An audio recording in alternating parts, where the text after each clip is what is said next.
हाल है? आपके बोलते बोलते कैसे आप आगे निकल गए हैं। अब मैं मीम साहब को मौका दूं बोलने का या नहीं दूं? नहीं, मीम साहब बड़े भाई हैं, जरूर बोले, जरूर बोले। अच्छा, मैं मीम साहब आपको रोक रहा हूं, मैं आपको रोक रहा हूं क्योंकि इसमें ना ऐसा लग रहा है कि एलजेपी के बहुत कम है, 3 ही है सिर्फ उनके। तो हमारे साथ वाजपेयी साहब, AK वाजपेयी साहब जुड़ गए हैं। वाजपेयी साहब, आपके सिर्फ 3 और हैं, लेकिन ये 3 क्या कुछ कर पाएंगे? देखिए, जिस हिसाब के आपके इस पे दिख रहा है, स्कोर बोर्ड दिख रहा है, उस हिसाब से तो ये लग रहा है कि एक भी बड़ा इंपॉर्टेंट होगा। लेकिन अभी थोड़ा हमको वेट करेंगे कि कहाँ जाते हैं। लेकिन एक संदेश तो बड़ा साफ जा रहा है। अगर 97 को आप देखें, जो JDU प्लस 98 दिख रही है, तो इसमें BJP के तो नंबर ज़्यादा हैं और JDU के नंबर बहुत कम है। देखिए, हमारी जो शुरू से लड़ाई रही है वो JDU के खिलाफ रही है, नीतीश कुमार के। ये कहिए कि नीतीश कुमार का नेतृत्व हमको पसंद नहीं था और उसी को हमने आगे रखा है। नहीं, बहुत कम नहीं है। बीजेपी का जहां तक सवाल है, बहुत कम BJP नहीं के है। तो देखिए, हमने 57 BJP है, 38 JDU है। इसको बहुत कम तो नहीं कहेंगे। हाँ, तो वही हमने हमारे अध्यक्ष ने ये अनाउंस किया था कि 40 के आसपास जा सकते हैं। ये देखिए, दो चीजें बड़ी साफ हो रही हैं। एक तो चिराग बाबू का प्रेडिक्शन बड़ा काम कर रहा है, क्योंकि 1.5 साल पहले उन्होंने नीतीश बाबू को भी चेताया था और बीजेपी को भी चेताया था कि भाई एंटी इनकम्बेंसी बहुत जबरदस्त है। और नीतीश बाबू को तो यहां तक कहा था कि भैया ये करप्शन का मामला चल रहा है आपके साथ निश्चय में। तो वो कहीं ना कहीं नतीजे जब आएंगे 1-2 बजे तक, तब तक वो बात सही होने जा रही है। और दूसरी बात यह है कि अगर नीतीश कुमार का नेतृत्व हट जाता है तो बिहार की नेचुरली स्पीड बढ़ेगी। देखिए, फर्क होता है। नीतीश कुमार कोरोना काल में भी अपनी कोठी से बाहर नहीं निकले कभी।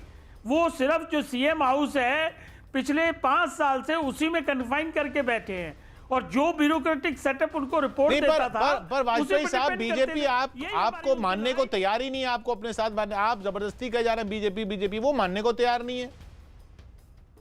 नहीं, हम कोई जबरदस्ती ना हम कोई जबरदस्ती नहीं कर रहे।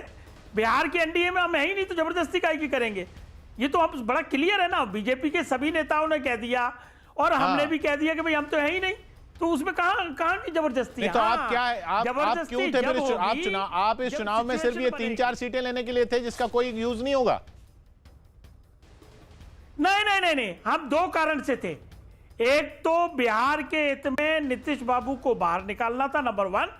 और दूसरा ये था कि जो हमारा डॉक्यूमेंट है बिहार फर्स्ट, बिहारी फर्स्ट, उसको जनता के सामने पेश करना था। जनता उसको कितना अप्रिशिएट करेगी, किस तरीके से नतीजे आएंगे, ये अभी 2 बजे तक घर में है, 2 बजे के बाद बाहर आ जाएगा। लेकिन एक बात तय हो गई है। आप कह रहे हैं मीम साहब, ये वाजपेयी साहब कह रहे हैं कि इनडायरेक्टली आपकी मदद इन लोगों ने की है, आप अपने बल पे इतना आगे नहीं बढ़े हैं। देखिए, मैं सिर्फ इतना कहूंगा कि जो नेगेटिव पॉलिटिक्स करने की कोशिश करते हैं, यानी जो अपने आप को जिताने की बजाय किसी को हराने के लिए सियासत कर रहे हैं, तो उसका नतीजा क्या होता है? जनता उनको कभी पसंद नहीं करती। और अभी आप रिजल्ट देखेंगे, उसमें इसका एहसास वाजपेयी जी को हो जाएगा। मैं यहाँ एक बात और कहना चाहता हूँ कि रामविलास जी आज हमारे दरमियान में नहीं है। बहुत अच्छे लीडर थे और मेरा ज़ाती तौर पर उनके साथ बड़ा गहरा ताल्लुक़ रहा है। मैं सिर्फ ये कह सकता हूँ कि शायद वो हयात होते, वो आज दरमियान में होते, तो उनका फ़ैसला शायद मुख्तलिफ होता। वो सिर्फ मुखालफत की पॉलिटिक्स नहीं करते, वो अपने आप को जिताने की पॉलिटिक्स करते। चिराग पासवान ने जो फैसला किया है, वो यंग है और यंग आदमी में जोश ज़्यादा होता है। लेकिन मुझे ऐसा लगता है कि उन्होंने जोश में ये फैसला सिर्फ नहीं किया है, इसमें भारतीय जनता पार्टी कहीं ना कहीं पीछे से मिली हुई है और उसी के इशारे पर ये सब कुछ किया गया है। और भारतीय जनता पार्टी को शायद जो वो एक्सपेक्ट कर रही थी रिजल्ट्स, वो शायद नहीं मिलेंगे। और अभी जब इनका परसेंटेज सामने आएगा तो भारतीय जनता पार्टी को भी एहसास होगा और नीतीश कुमार जी को भी एहसास होगा 100 हो गया कि एलजेपी ने महागठबंधन का 100 हो गया।